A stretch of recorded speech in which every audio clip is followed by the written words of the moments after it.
Welcome to the REDHEADREVEAL Podcast. I am Jen Pinkerton, your Redhead host, a psychotherapist, high-performance coach, writer, and speaker. As a connection expert, I help people reveal their connectedness within relationships, transforming from the root causes of beliefs and behaviors that hold them back from thriving in life. Let's talk about how you're thriving. All right, today we have a really fun guest in store, the awesome Lisa Eicher. Lisa, thank you for joining me today. Thank you for having me. For those of you who do not know about Lisa, she is a mother, she's an activist, she's an advocate for the disability community. She's a writer and a speaker, and she's devoted her life to this advocacy. She's a single mom of 4, and her oldest 2 were adopted from Bulgaria and both have Down syndrome. In 2019, she founded Sandal Gap Studios with her daughters, Ace and Sevi. Sandal Gap is a nonprofit art studio for adults with intellectual disabilities with a mission to fill the gap of knowledge and understanding between society and individuals with disabilities. So, hey, glad you're here. Yay. Happy to be here. Did I get all that right? You got all that right. Awesome. Nailed it. You know, I was excited for us to talk because I feel like that, myself included, there's a lot of myths surrounding Down syndrome, a lot of lack of education. Mm-hmm. And as a therapist, as a coach, I feel like my own personal knowledge was limited. And when I got the gift and the privilege of being able to come to Sandal Gap Studio and see how amazing things are there, it really was an eye-opener for me. Mm-hmm. And so I thought that so many of my listeners would really love to kind of enjoy that different perspective and that added information and kind of bonus that I got. I love it. Yes. So tell me like a little bit about how Sandal Gap, came to be. So my oldest daughter, Sevi, we adopted when she was 13 and she's 20 now. So she's been home for 7 years.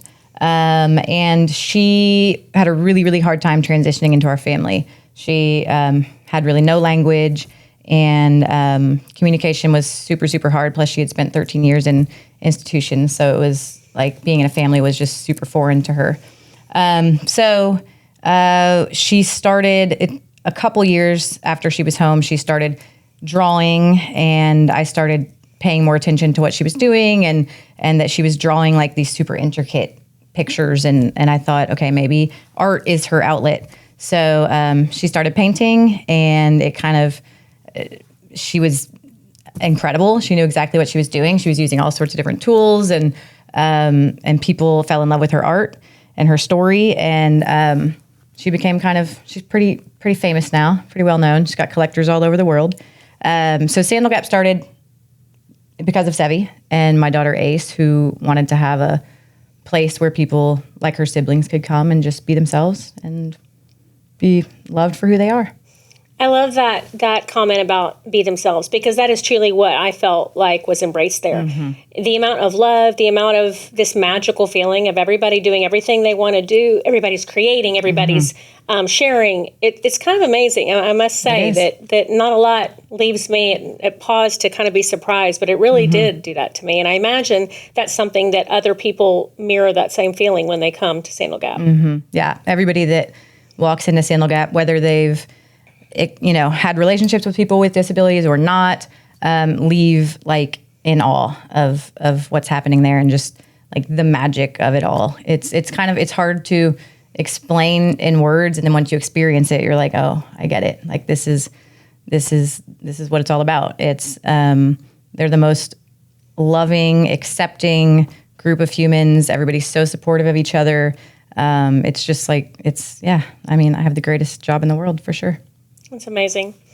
So Sevi and Archie go to school. Right. Here in a local school. And I've heard, this is before I had met you, I had heard through my own children of Sevi and Archie and just how loved they are and how celebrated they are. And I think that goes against maybe some of the concepts that most people would think about Down syndrome. Mm-hmm.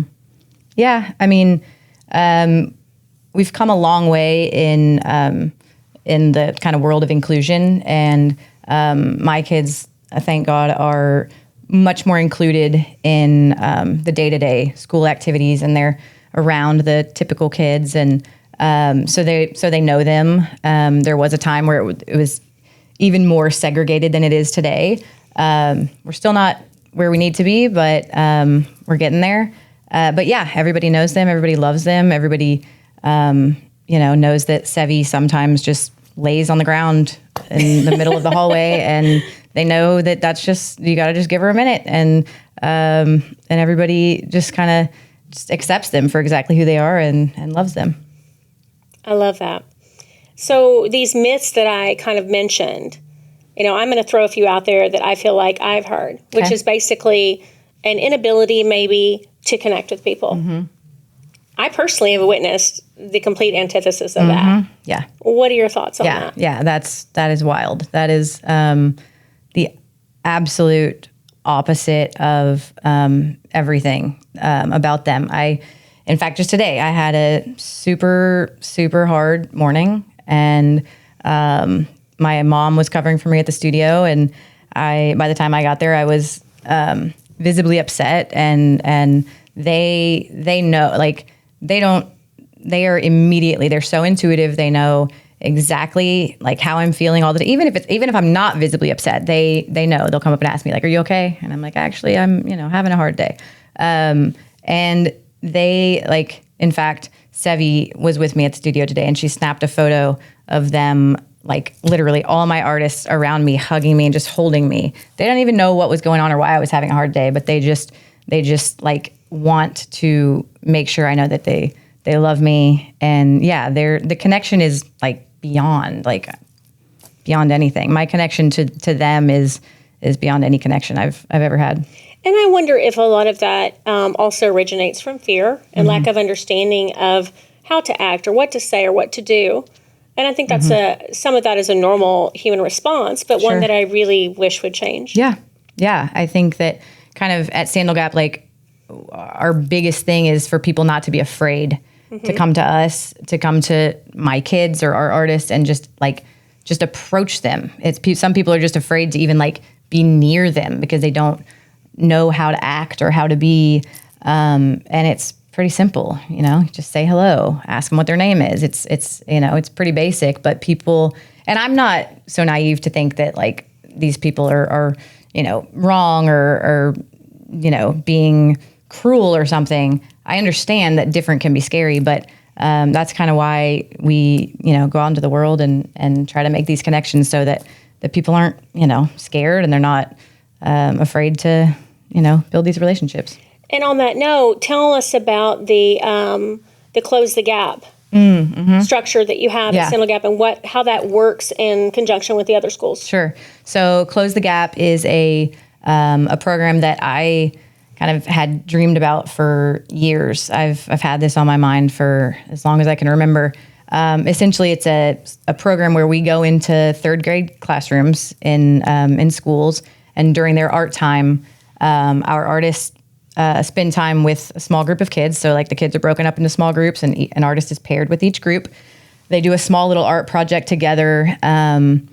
But the art is really just like the vehicle for inclusion and for them to feel comfortable. They're doing something, so they're not just sitting there like awkwardly having a conversation or having to like be put on the spot or anything. They're doing their art and they're casually talking. And we have kind of mediators, volunteers who walk around and help them, help with conversations. And at first, when we first walk into the classrooms, the kids are pretty apprehensive, kind of sitting far away, unsure of like how to react. And by the end of it, they are like lining up for autographs. They're hugging. They're wanting pictures. They're making up secret handshakes. They love like watching from. It's just 45 minutes. Just watching from like the minute they walk in to the minute they leave is the most incredible experience. And it just goes to show that like, we can talk all day and tell kids like, be kind and accept everyone how they are, and inclusion is important and all this stuff. We can talk at them all day about it, but until they like experience it and get to build a connection and a relationship, that's when like the change really happens. Well, it's immersion. I mean, they're actually immersing with people and understanding that they can have this connection, they can have this common bond, and then actually feed off each other and learn from each other too. Yeah. So another myth, as I go back to that, was that maybe there's a lack of ability to have this sense of humor because there's such a disconnect. And I personally have seen the opposite of that. And the point I want to make on that is that I saw on your Instagram, I don't know if it was yours or Sandal Gap, I can't remember, but I saw that the podcaster Theo Vaughn had maybe done a post about Down syndrome, and basically Sevi did a clap back here, basically shooting the finger at Theo, and he responded, and I thought that was so amazing. Yep. Yeah. I mean, the funny thing about that is like the takeaway from that post, from Theo's post. So Theo posted this interview, podcast, whatever it was, of him saying that people with Down syndrome can't walk backwards. Okay, so first of all, Theo doesn't actually believe that. Like, of course not. Theo doesn't believe that. And side note, Theo Vaughn has been around people with Down syndrome. He loves people with Down syndrome and all of that good stuff. However, the takeaway for me from that post is that, like, it's still acceptable for people to make those types of jokes about people in the disability community. Like, it's still like, it's up there. It's on the internet for everyone to see. Whereas for other, like, marginalized groups, that would be immediately, you'd be canceled. You'd be, that would be taken down. So it's like that is, for me, it just goes to show, like, how much the disability community is still just, like, overlooked, and there's not enough people, like, screaming for this community, But I feel like Sevi does her own screaming in that way. Yeah, Sevi does. Yeah, and I love that about her. Yeah, she will. Yeah, she's the most interesting human in the world. She will tell it like it is. She couldn't fake it if she tried, which makes life for me really hard and also really amazing. I'm sure it is. I'm sure it does make it hard and amazing, but what an amazing gift to actually get to experience. And I think from what I've heard you articulate is you actually view it exactly that, as this gift that you've been blessed with. Absolutely, yeah. So to touch on another myth, because this was one that I thought was kind of interesting that I've heard, and this came from a direct, someone who was going to the studio and had a conversation with me about it. And they were so worried and uncomfortable about, what if the artists are going to be touching all over me? What will I do? And they were uncomfortable about it. What do you say to that? Well, yeah. I mean, we have some artists who love, we've had some issues with having to make sure that our artists know that not everyone wants to be touched or hugged, because they are very loving and very huggy. We had a guy come in recently to deliver something, and one of our artists, Amy, went up and gave him a big hug and just, like, held on to him, and he was caught off guard, clearly caught off guard, and was just kind of like, and I said, "Okay, Amy, get off, let him go." And so she stepped off and she let him go, and then I said to her, Amy, not everybody wants to be hugged. You can't just run up and hug people. You have to ask first. And if they let you hug them, then you can give them a quick hug. And then that was it. She said, "Okay, sorry." And then, like, 5 minutes later, this guy comes back in and is like, "Hey, I just wanted to let you know, like, I loved that. Like, that was, I'm not mad about it. Like, that, I needed that hug from her." Oh, that's fantastic. So, yeah. So it's like, oh my God. Like, he, like, thought about it, because it wasn't like an immediate thing. He thought about it. So he, like, that's a story of somebody who embraced it and loved it. But we do have moments where it's like, we have to do this thing with them that's like 3, 2, 1, release. So they can hug 3, 2, 1, and then they have to let go. But for people that, if you just tell them, get off of me. They know, they'll understand. Well, the same person that said that, I've got to give you the follow-up, after being there, told me that was the most unbelievable experience of my life. So I think that a little bit of trepidation, a little bit of fear is normal if you're doing anything that's outside of your comfort zone. Absolutely, yeah. And it's okay to embrace that. I think it's okay to say, I'm a little bit scared about this. 100%. And then to be able to see, well, there was really nothing to feel afraid of. In fact, this was beautiful. Yep. Yeah. And there's so much to get out of it. Another thing I want to talk about is, your history about this choice and this almost really a pursuit for you to say, hey, this is what I'm going to do. Because adopting Archie and then adopting Sevi, these were conscious choices that you sought out a child, with Down syndrome. And I want you to explain a little bit about that and what that origin point was for you. So I have, for as long as I can remember, had, that's been my biggest passion, is people with special needs, intellectual disabilities, whatever we're saying these days. But I was when I was in third grade, and I was a spiral kid, a GT kid. So we got bused over to a different campus every Wednesday. And it was a campus that housed the GT kids and the like severely disabled kids. Mm-hmm.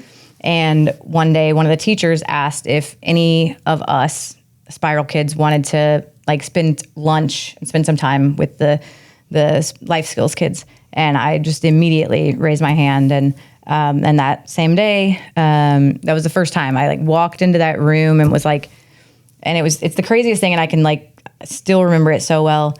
It was like this just huge, like, aha, like moment of peace for me. And like, I just felt like, oh my gosh, like this is it, you know? And like, the funny thing is like, I felt so much at peace. The room was like pure chaos, like pure chaos. It was not anything peaceful about the actual environment, but I just was like, oh my gosh, like everyone just is like accepting of everyone exactly as they are. They're loving everyone exactly as they are. And so, yeah, I was 8 years old, and that's where that started. And then, I always knew I wanted to adopt, and, found an organization that advocated for kids, with Down syndrome, all over the world who were waiting for families, and kind of my two passions colliding. And that was that. I love that. What was the span of time difference between adopting Archie and adopting Sevi again? Oh, goodness gracious. You're going to make me do dates. 6 years. 6 years. Yeah. Okay. Mm-hmm. And I think I've heard you say, because I know you've had a special on TV, and I've heard this story a few different times, but the experience of adopting Archie and the experience of adopting Sevi were very different. Mm-hmm. Yeah. How did you cope with that? Explain that to us. Yeah. Archie's adoption was like as like fairy tale as you can get. And he like immediately was my baby. I felt he was 7. So he was not a baby, but I felt immediately bonded to him. Mm-hmm. He ran to me when he saw me. It's like this whole, like, he ran down this hallway at his orphanage and ran into my arms. And it was like this, like, just magical fairy tale situation. And he, not to say we didn't have struggles when we got home, but we were bonded to each other immediately, and we were so tight. It felt like he had always been mine. And I didn't like struggle, like loving him like my own. And then, I wasn't so naive to think that Sevi's adoption would be exactly the same as Archie's, but I also wasn't expecting how vastly different it would be. She and I it was totally not a magical moment. I walked into her orphanage, and she was like standing in the corner, and they were like, there she is, just kind of pointed at her, and there was no embrace. There was no connection. And that's kind of how it continued throughout, her homecoming. And how many years did it take for you to feel this amazing bond that I've witnessed and see now? Years.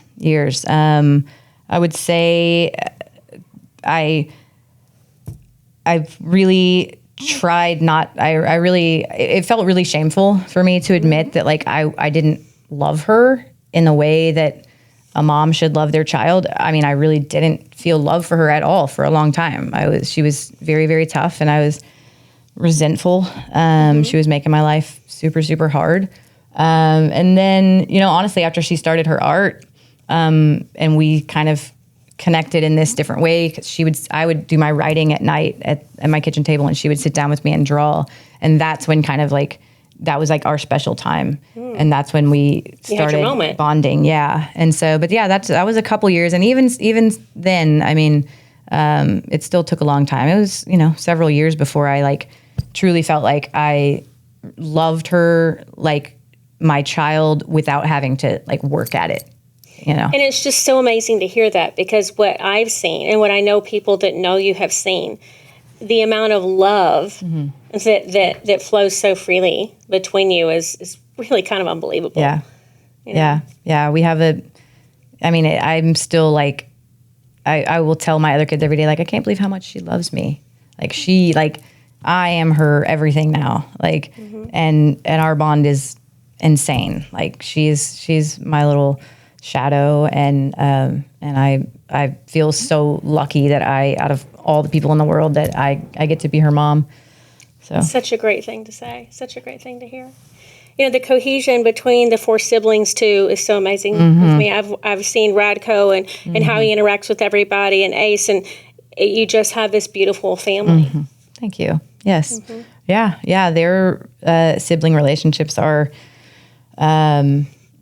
really, really special. And, people worry about especially when we decided we were going to adopt Archie, everybody's main concern was like, what about Ace? Like, what about Ace? Now you're going to have this kid with Down syndrome, and they're going to take up all your time, and you're not going to have any time to focus on Ace, and like as if it was going to impact her in some negative way. And it's the absolute opposite of that. It's the greatest gift that I could ever have given Ace and Radko.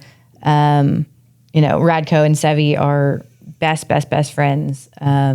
And Radko is extremely protective of them. It's just naturally, they're just more empathetic, more understanding of like just the world around them. Like Radko, nothing, he's not afraid of any different, and yeah, it's been probably the best gift I could have ever given them.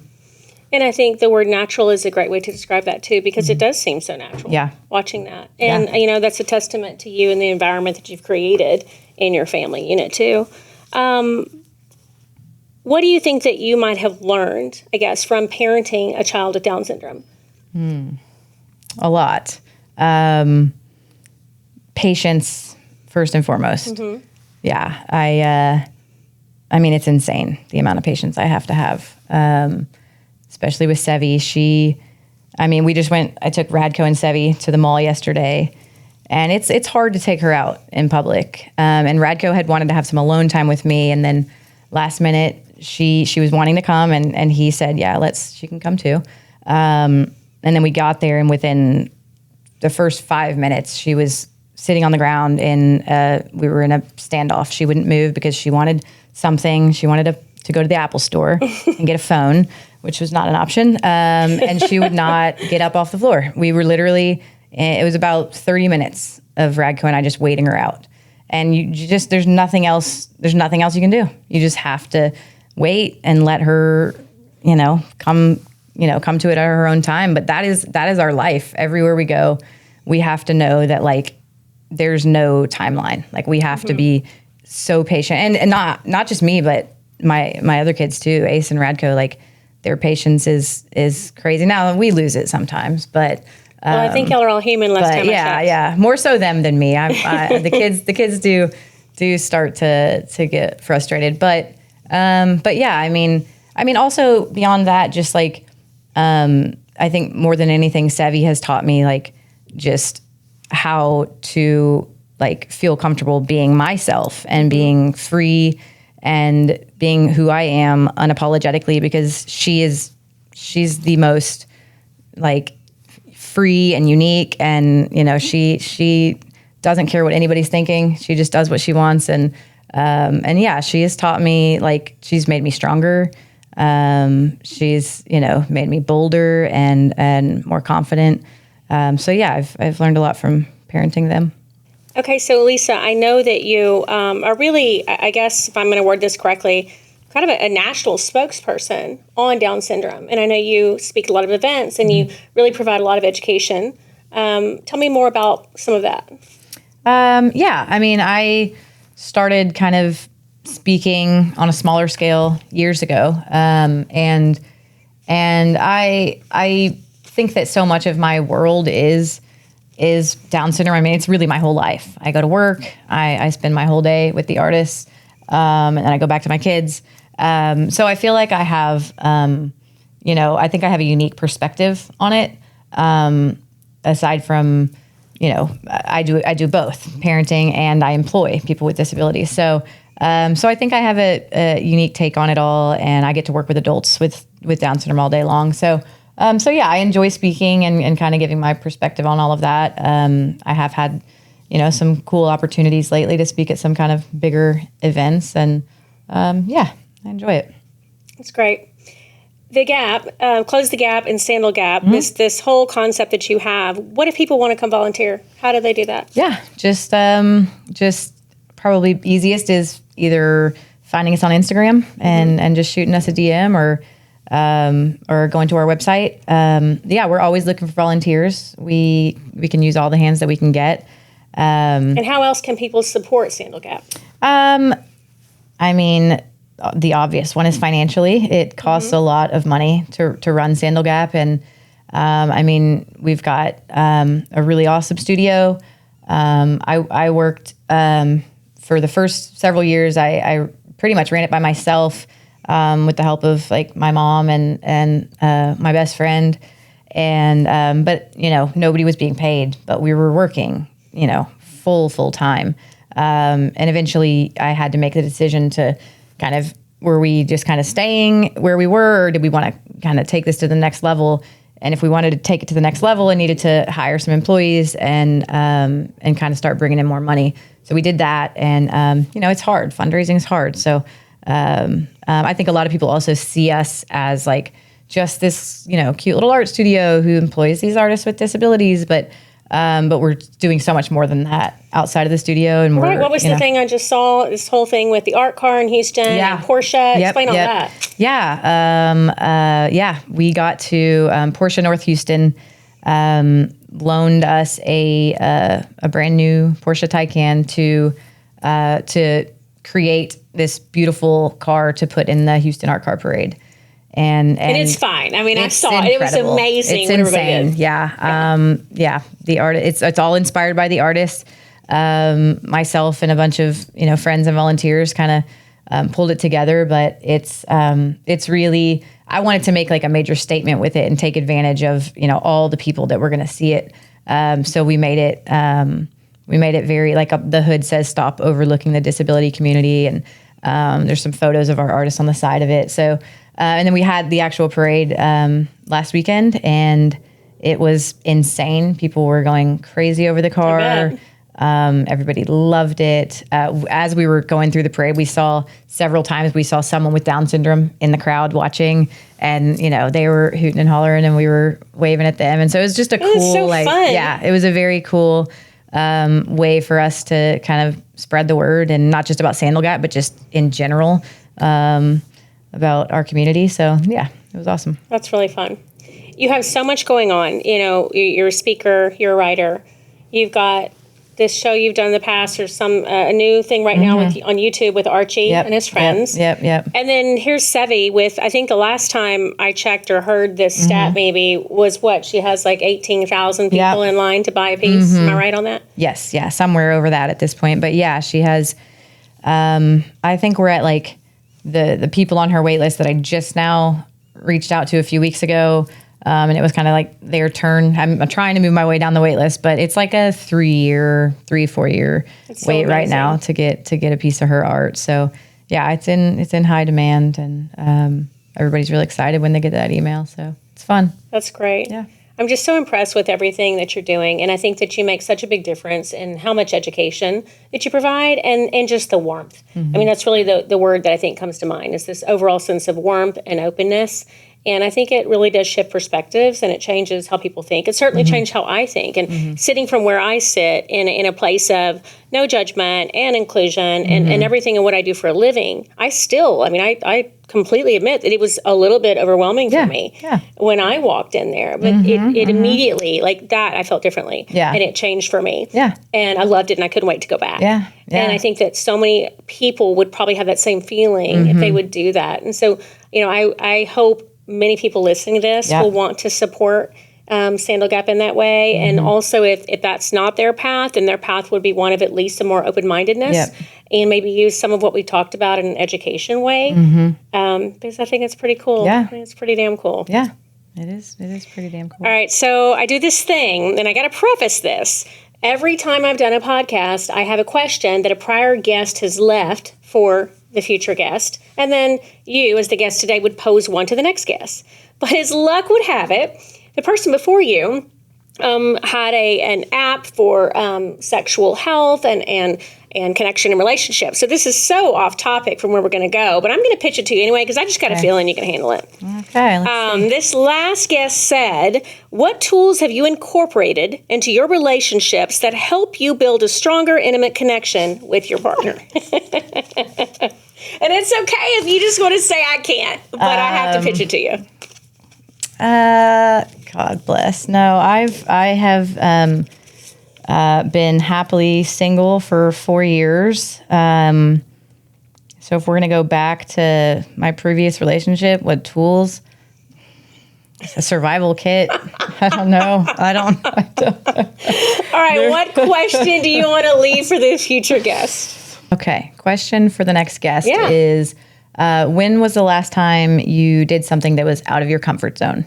I love that. That's going to be an interesting one to hear because I personally think everybody needs to push the envelope and everybody's got to try something that might feel a little bit uncomfortable because what is on the other side? Yep, exactly. So speaking of the other side, I feel like we've gone to the other side today with all this. I think it's totally different from some of the things we've talked about. And I'm so grateful that you came and shared this with us and shared your story and really gave us a lot of information and kind of debunked some of those myths too. Yep. Yeah. So thanks for coming on. Thank you. Thank you for having me. Appreciate it. And everybody who wants to find her, you check out sandalgap.com. Am I correct on that? Sandal Gap Studios. And also on Instagram as well. So, okay. Thank you. Best to rest.